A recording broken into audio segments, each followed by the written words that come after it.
Hi guys, good evening po sa inyo. So review ulit tayo ng ating mga top trending stocks ngayong araw na to. So nanguna si Certec, ayan, so alam niyo na siguro kung bakit. So next po si Dito, Macro Asia, yung mga cement natin, si CHP, Holcim, MPI, si Jollibee, ayan, lumabas siya, si Mega White at si Nickel at ang ating PSEI Index. So May 12, 2020 at ayan, pula ulit si PSEI market. Pero tingin naman natin, halos okay lang yung pagbaba niya kasi kahit papano nasa 5,651.67. So nasa 5.6 level pa rin tayo sa ngayon. So hindi naman siya masyadong bumagsak, hindi naman siya tumaas ngayong araw na to. Okay, so bago po tayo magpatuloy guys, pakibasa po lagi ang ating disclaimer. At doon sa mga nag-subscribe dito sa ating Palaboy Trader na YouTube channel, ayan, thank you po sa inyo guys kasi meron na tayong 5,000 subscribers. Ayan, so salamat po doon sa mga regular na nanonood dito sa ating channel at yung mga naidadagdag pa ng mga bago nating kasama.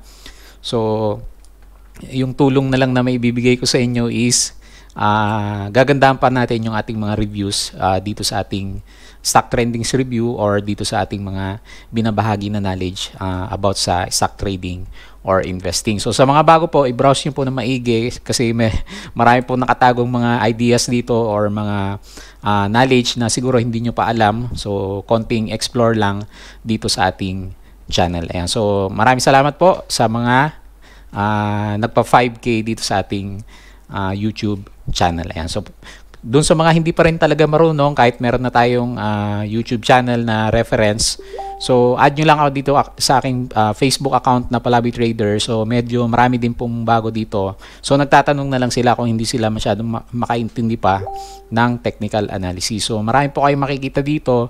Minsan nagpo-post tayo ng mga news na pwedeng maka-apekto sa ating market or doon sa stock na nakita natin na pwedeng umakyat doon sa araw na yon or kung ano yung dahilan bakit sila umakyat. And then kung may time kayo, pwede nyo basahin yung mga comments ng mga kasama natin dito kasi yung iba marurunong po dito, yung iba bago, baka meron kayong ma-pick up na mga ideas po sa kanila. Ayan. So doon naman sa mga merong Twitter account, so follow nyo lang ako dito sa aking Twitter account na Palaboy Trader. Ayan. So sabi ko nga sa inyo, mabilis po kasi yung mga news dito sa Twitter natin. So bago ma-post sa Instagrams, na-i-post na po dito sa ating Twitter account. So sometimes kasi yung oras kung kailan mo na-receive yung news, kailangan mo yon para makapag-decide ka ng mas mabilis doon sa mga hawak mo na stocks. Okay? So tingnan natin yung ating PSEI Index. So kagaya nung kahapon, so nandito pa rin tayo sa 5,300 na range hanggang sa 5,900. So kahit pa paano, kahit bumagsak tayo ng negative 0.29%, yung ating index level is nasa 5,600. So ngayon actually nasa 5,651.67. So hindi naman siya masyadong bumaba kanina, kaya lang yung mga stocks natin mukha yatang may mga nag-rotate. And then kagaya kanina si Certec, biglang nag-upsurge po yung kanyang price. Ayan, so alamin natin kung bakit mamaya. Ayan, so pag-usapan muna natin yung news na lumabas na. So pwede nyo pong panoorin dito sa inattach ni ABS-CBN na video ni Spokes Harry Roque tungkol doon sa mga quarantine areas natin. So meron palang tatlong categories, no? Meron tayong ECQ, merong modified ECQ, and then meron tayong tinatawag na GCQ. So mukhang ang pinagtuunan ng pansin ngayong araw na to, kaya siguro hindi rin masyadong umakyat po yung ating market, is yung Metro Manila kasi natin is hindi siya GCQ. So mapupunta siya sa modified ECQ natin. So kahit pa paano, on the bright side naman, magkakaroon na po ng konting movement yung mga businesses natin dito sa Metro Manila. So hindi naman siya totally lockdown. So ang pinaka focus ng attention sa ngayon is Metro Manila, Laguna, and then sa Cebu City, and then the rest, karamihan po sa kanila is GCQ na. So ibig sabihin yan guys, marami nang mag-o-open ng business. So hindi man gumalaw yung ating market sa ngayon kasi medyo siguro hindi sila agree doon sa extension na naman ng lockdown sa Metro Manila until end of May kasi. So 2 weeks na naman na walang mangyayari sa mga businesses, karamihan sa Metro Manila. Pero antabayan natin yung mga news na galing sa kanila or sa ating government. So basahin nyo din po itong news na to Kasi pwedeng magkaroon daw ng mga updates regarding dito sa mga conditional ECQs natin. Ayan. So bantay-bantayin pa rin natin kung ano yung mga lalabas na ibang news sa kanya. So tinitingnan natin yung foreign selling sa buying. Wala pa rin pong support ng foreigners dito sa ating market, kaya hindi po siya makaakyat. So 968 million net foreign selling na naman kanina. So mukhang hindi pa rin nababawasan yung lumalabas po dito sa ating market. So lahat po ng foreigners is naglalabasan pa rin po. So tinignan din natin yung ating world indices. So mukhang hindi maganda yung finance sector ng US mamayang gabi kasi medyo red po yung kanilang future markets, and then kahapon so mix po yung results ng kanilang index. Pero titignan mo guys, maganda pa rin yung nangyari sa Pilipinas sa ngayon kasi overall sa Asia medyo malalaki po yung down ng kanilang mga indices. So tayo negative 0.29 lang. So wag sana magkaroon ng spillover bukas kasi na-announce na yung mga ECQ conditions ng mga lugar sa Pilipinas. Ayan. So tignan natin bukas pag na-digest na po yung news ko ano yung mga susunod na pwede na namang mangyari dito sa ating market. Ayan. So unahin po natin si Certec. So kahapon actually bearish tayo kahapon dito kay Certec kasi lahat po ng indicators natin sabi nga natin ang direction niya is pababa kasi nagkaroon siya ng breakdown dito sa ating support lines. Bumagsak tayo dito sa ating MA20, yung RSI pabagsak, and then yung MACD pabagsak. Pero nag-release kasi ng disclosure itong si Certec. So hanapin natin ng konti. So mukhang maganda kasi yung ni-release niya So ang sabi niya kasi isa siya doon sa mga gumagawa ng mga antennas para sa 5G services ng US National. So hindi naman yung sinabi kung gaano karami yung kung 100% ba sa kanya kumukuha or 30% or 20%. So parang wala akong mabasang direct na note dito sa kanya, tapos kung gaano kalaki yung impact niya sa kanyang business. Kaya nga lang naging magandang catalyst sa kanya kasi positive news nga naman. So sa dami ng negative news po sa ating market, nagbalikan po yung ating mga traders. So yun nga yung sinasabi natin, volume lang talaga yung mga papabalik ng price ni Certec. So tingnan natin ulit kung saan siya pwedeng pumunta. So nag-drawing tayo nung nakaraan ng descending trend line sa kanya. So tanggalin ko muna tong uptrend channel para hindi tayo maguluhan sa kanya. So and then nagkaroon tayo ng support breakdown dati dito sa around 8 pesos siguro. Pero na-break niya kasi nag-upsurge siya agad. So laki ng tinaas niya. Tingnan natin kung ilan yung tinaas niya nung umaga pa lang. So nag-close siya kahapon and then nagkaroon siya ng opening. So around 8% kaagad yung upsurge nitong si Certec dahil po sa disclosure na nilagay niya. Ayan. So laki 15.01%. So sana guys yung mga naipit dito nung nakaraan na hindi nakalabas, medyo nakalabas na kayo. So bukas makita natin kung maganda pa rin yung sentiment ng market dito kay Certec. Kasi medyo nakalabas yung ating RSI. So hindi pa naman totally bullish tayo sa kanya kasi yung blue line nasa baba pa rin naman ng ating red line. So kung may follow-up volume at ma-break itong descending trend lines natin kay Certec, baka magandang entry point sa kanya.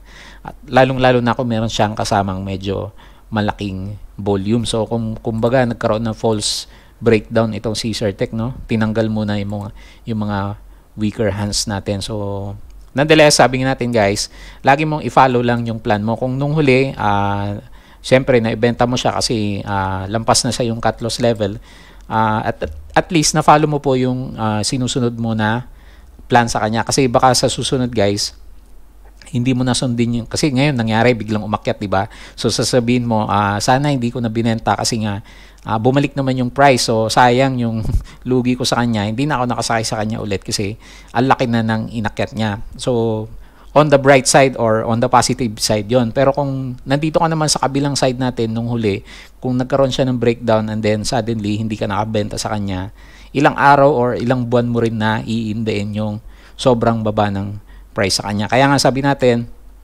follow mo lang lagi yung plan mo. So take it as a lesson na lang kung medyo nakabitaw ka dito kay Certec natin. So ganun talaga sa market So may chances na bumabalik bigla yung ating prices lalo na kung news driven po yung nangyari sa kanya. Ayan. So bukas ano yung tingin natin. So nandito pa rin naman siya sa ating descending trend lines.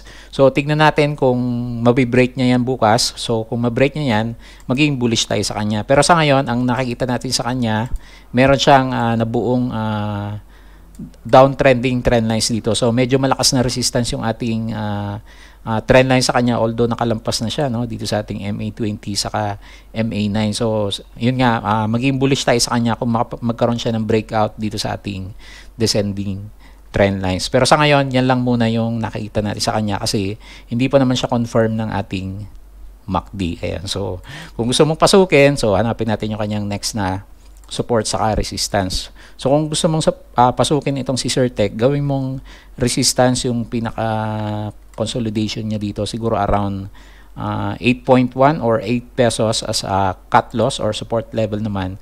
Ang resistance niya, so lagay natin sa may mga consolidation ng prices. So siguro dito sa around 9 pesos. So yan muna yung ilalagay natin na trading channel dito kay Certec. So babalik tayo dito sa kanyang sideways area pag medyo nakalampas siya dito sa ating downtrending na channel naman sa kanya. Ayan. So congrats po dun sa mga may hawak sa kanya. So sana naging kayo na malaki dito kay Certec natin. Okay? So next po natin si dito. So wala tayong masyadong masagap na news dito kay dito natin. So kagaya ng huli, so medyo sideways muna yung tingin natin sa kanya kasi nandito lang siya sa kanyang trading channel. So nilagay natin yung support nung huli. Ang pinakamalakas sabi natin is around 2 pesos sa kanya eh. So tingnan natin, parang si PSEI din yung galaw niya.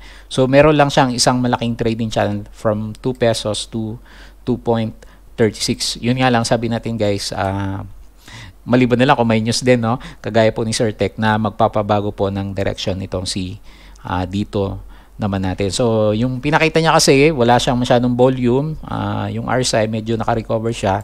So kailangan na lang talaga niya volume para magkaroon siya ng reversal. So medyo maganda yung nangyari sa RSI kasi mukhang nagsusupport yung ating RSI 50. Kaya nga lang yung ating MACD, meron siyang pinapakita na medyo signs na may weakness kay dito po natin. So tignan natin for the coming few days, basta magkaroon siya ng volume and then magkaroon ng update sa RSI, kahit medyo delay po yung ating MACD is magandang saluhin si dito natin. Pero sa ngayon, nakikita mo lang muna natin sa kanya is sideways pa rin naman siya. So kitang-kita naman, meron siyang binubuo na siguro meron siyang descending trend lines din, no?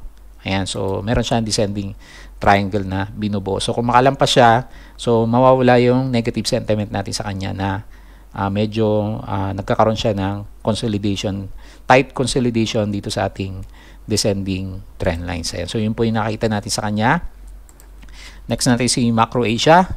So bumawi, pabagsak si Macro Asia. Mukhang hindi niya kinaya yung pagtaas ng kanyang price kahapon.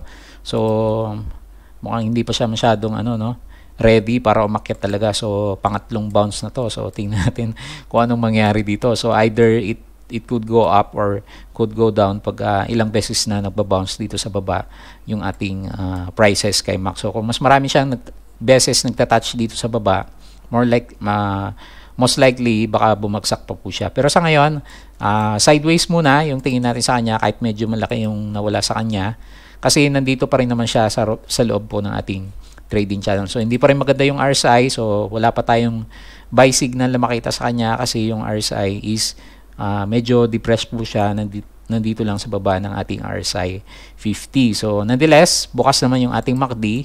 So wag ka munang mawalan ng pag-asa sa kanya kasi yung blue line kahit papaano nasa taas pa naman ng ating red line. So ibig sabihin niyan, may pakonti-konti na pag-akyat po ng price itong si Macro Asia. So but overall, makita natin na napaka-sideways po ni MAC sa ngayon. So punta tayo dito sa ating mga semento. So nagkaroon nga ng profit taking dito kay CHP. Nag-loss siya ng negative 4.10%. Intact pa rin naman yung ating RSI sa kanya. So okay pa naman. Ganun din po yung ating MACD. Very clear pa rin naman na yung blue line nasa taas ng ating red line. So parang ito din yung pinuntahan niya, no? Sabi natin maglagay ka ng support sa half body ng ating candle. So sana hindi niya mabutas yan para hindi babalik dito sa baba yung kanyang price. Ayan. So, kasi kahapon medyo bullish tayo sa kanya, no? So, actually, ang tinitignan na nga natin dito sa taas kasi ang laki ng volume at 1.38 pesos, no? Kaya nga lang, ngayong araw na to, medyo wala yung volume, so nag-profit taking po yung iba. Tignan natin for the coming few days kung aakyat siya. Kung sumakay ka kahapon sa kanya, okay pa naman kahit papano kasi medyo malakas ng support po yung 1.16 natin sa kanya dito sa consolidation ng mga previous high natin dito kung saan nagkaroon siya ng breakout. Ayan. So, tignan mo lang, pag bumalik ulit dito ka ulit mag-consolidate sa baba ng ating channel kay CHP. So, walang follow-up. So, medyo mahina siya. Tignan natin bukas. Sana ang mangyari bukas, ang ini-expect natin para maging bullish tayo sa kanya is magkaroon na retest dito sa support and then tsaka na aakyat yung kanyang price. Pero pag sideways pa rin, baka matagalan pa bago makaakyat itong si CHP natin. Ayan. So, next po natin si Holcim. So, mukhang hindi maganda talaga yung news na hindi natuloy yung kanyang merger with San Miguel Corporation. So, sabi nga natin nung sa review natin sa RSI, di ba?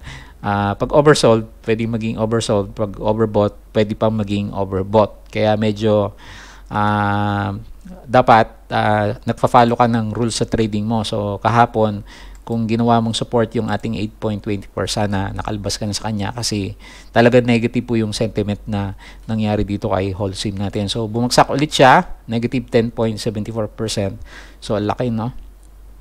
Ang pinakamalapit po ng support niya, baka mag-fill the gap. Meron siyang gap area dito kung mapapansin nyo. Nagkaroon siya ng gap nung nakaraan. Baka mag-fill the gap muna siya bago siya magkaroon ng konting rebound naman. So, ano bang earnings nitong si Holcim?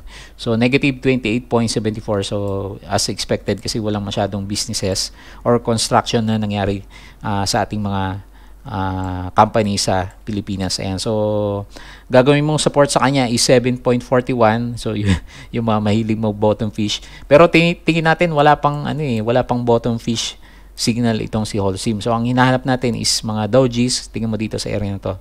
Kagaya na ito, mga dojis at hindi na masyadong bumabagsak yung ating price. Pero sa ngayon, araw-araw bumabagsak siya at ang laki pa po ng selling volume. So, hindi pa maganda saluhin sa ngayon si Holcim po natin. So, sana nakalabas ka muna sa kanya. Ha? So, next po natin si MPI. So, nagtatry umakyat si MPI pero pag-open pa lang niya is bumagsak na pala siya. No? Nag-loss po siya ngayon ng negative 2.36%. So, draw ulit natin yung ating mga trend lines. So, meron tayong uptrending na trend channel sa kanya. Sabi natin nung nakaraan kasi medyo nakabalik po yung kanyang price nung magkaroon ng profit taking, nung magkaroon siya ng gap area. So, tingin natin, very strong pa rin naman si MPI kahit paano. So, tingnan mo yung kanyang RSI is packet pa rin naman. Ayun, ito yung malinaw, yung MACD. So, medyo pataas pa rin yung ating MACD sa kanya. So, yung blue line, medyo malayo sa ating red line. Indication na anytime pwede pa rin po magkaroon ng spike ng price si MPI. So, tingin natin, medyo malakas na resistance siguro tong around dito sa taas, no?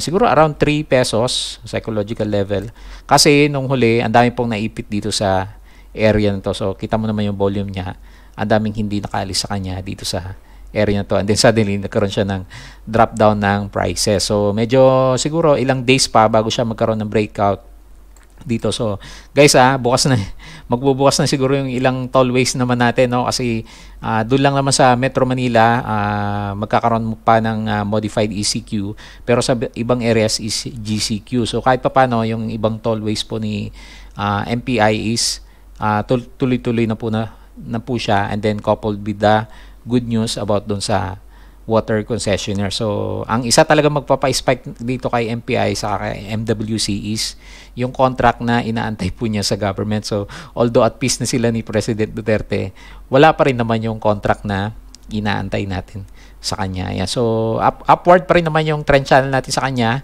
So, batayan mo lang na maigi kasi lagi pong nandito sa taas yung ating prices kay MPI. Ayan. So, next pa natin si Jollibee. Ano kayong nangyari dito kay Jollibee natin? So, sideways pa rin si Jollibee. So, tingnan natin kasi pag nagbukas na yung mga companies, nakaka-move na po yung mga tao. So, tingnan natin kung ano mangyayari dito sa ating mga restaurant businesses. So, expected naman natin kahit papano, aangat yung earnings nitong si Jollibee kasi, di ba sa China, meron siyang mga companies doon nagbukas na sila. So dito naman sa Pilipinas, nag-uumpisa na rin magbukas at titingnan mo naman yung kanyang channel. Although sideways po siya, so yun lang muna yung nakikita natin sa kanya. So nag-aantay pa siya ng clue kung magbaba yung mga investors natin. So sabi natin hanggat ang RSI is above 50, okay tayo sa kanya. So sana hindi po mag-close yung ating MACD. Kung hindi, magkakaroon muna ng breakdown ng prices kung nag-gap down or rather yung blue line bumagsak po dito sa ating red line. So konti na lang yung volume niya, pero at least kahit papano po hindi bumabagsak yung prices nitong si Jollibee natin. So nag-loss na lang siya ng negative 0.78%. So sideways muna tayo dito guys kay Jollibee. So sa mga nagtatanong, wala pa tayong nakita masyadong buy signal sa kanya kasi yung volume medyo mahina, yung RSI medyo mahina sa kanya. So sana may mga green candles and then pag malapit na siya mag-breakout dito sa area na to, so yun naman yung maganda-gandang bantay natin for another upside move na naman dito kay Jollibee. And so next pa natin si Mega White. So tingnan natin ang nangyari So nag-gain pa rin naman siya. So akala natin mag-open kanina ng more than 5% kasi yun yung projected opening ni Mega White nung pinapanood natin siya. So nonetheless, nag-gain pa rin siya ng 0.16%. So mukhang nabuhusan ng tubig yung optimism sa kanya, no? Pero tingin naman natin kasi medyo malaki yung volume niya kahapon kumpara sa mga lumabas ngayon, nandun pa rin naman yung mga nag-push po niya ng kanyang price. So lalagay pa rin natin yung ating range from 6 pesos siguro until 8 pesos naman sa kanya. So sana magtuloy-tuloy na to si Mega White, no? So kasi medyo uptick na yung ating RSI at may nakikita tayong konting pag-akyat po ng kanyang MACD. Pero sa ngayon, sideways muna. Dito lang tayo sa isang malaking trading channel po dito kay M-White. And then lastly, dito sa kay Nickel.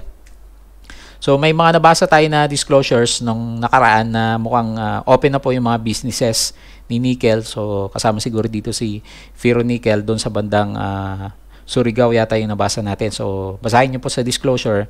Meron siyang nilagay na disclosure. So kung magtuloy-tuloy na yung recovery nitong si Nickel, ang nakita natin sa kanya is possible double bottom naman sa kanya. Kaya lang yung mga nagtatanong sa atin, pwede na bang bumili dito kay Nickel?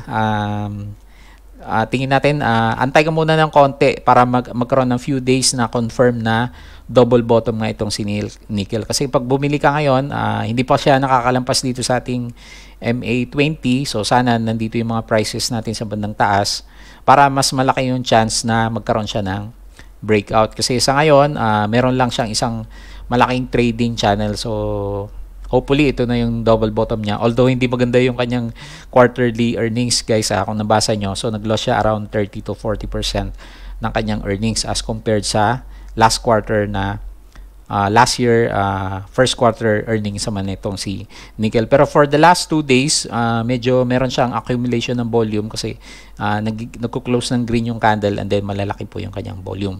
Pero nonetheless, yung RSI, sabi natin, hindi pa tayo ganun ka-optimistic sa kanya kasi below 50 pa po siya.